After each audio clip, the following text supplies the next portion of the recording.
Hey guys, so ito na kami. Ito yung trending ngayon, kaya makikita-trending tayo. Kung kaya naman makipag-trending, makipag-trending din. Pag night time. Let's start! Balikan nyo natin, kasi ito. Hindi ganun pa siya. Kat naman, huwag naman natin panghilayaman. No. Ang galing natin ito. Mag-trending tayo nito ano. Ito parang medyo ano to eh, maanghang. Pag ganito maliit. Spicy to. Charan! Ito naman yung ano namin ha, cheesy corn crunch, red hot chili, manghang, ito naman yung manghang. At ito naman yung hindi siya manghang. Cheese buns.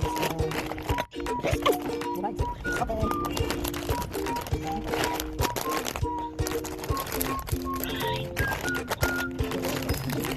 Sarap pa siya. Isa din ito kapasarap ba? Masarap. Ito yung cream cheese natin. At ito naman po yung isa pa. Ito favorite ko to. Ito dito ay pagkain. Ito yung gawin ko. Siya ay gagawa sa inyo. Marami pa daming cheese. Ito yung sakto. Meron akong gantong cheese sa kabilang side. Kasi depende din kasi sa cheese yun. Tapos maglalagay din ako dito. Ayan, dalawang klaseng cheese ang ilalagay natin. Lalagay ko na siya. Dito sa kabilang side. Ayan. Ayan.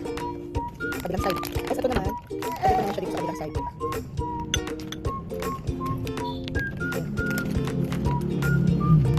Kabilang side naman siya. At lagyan ko na siya ng ito.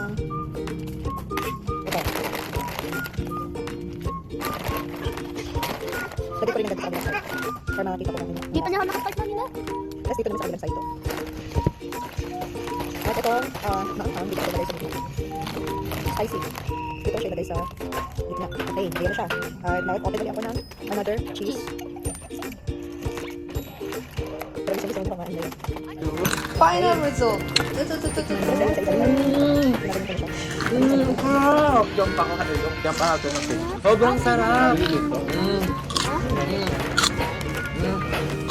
Ang maubos yung bell pepper dito. Ay, sa bangs lang ha. Akala ko, makapapanood ko sa video. Sobrang anghang niya. Pero hindi naman pala. Ang sarap niya, guys. Favorite snack ko na to. Try nyo na din. Ito sa kanya, o konti na lang. Grabe. Ang sarap. Bite. Kita niyo. Sobrang na-balance nung Arla yung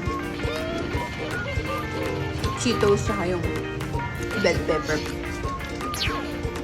Sarap. Gawa na kayo.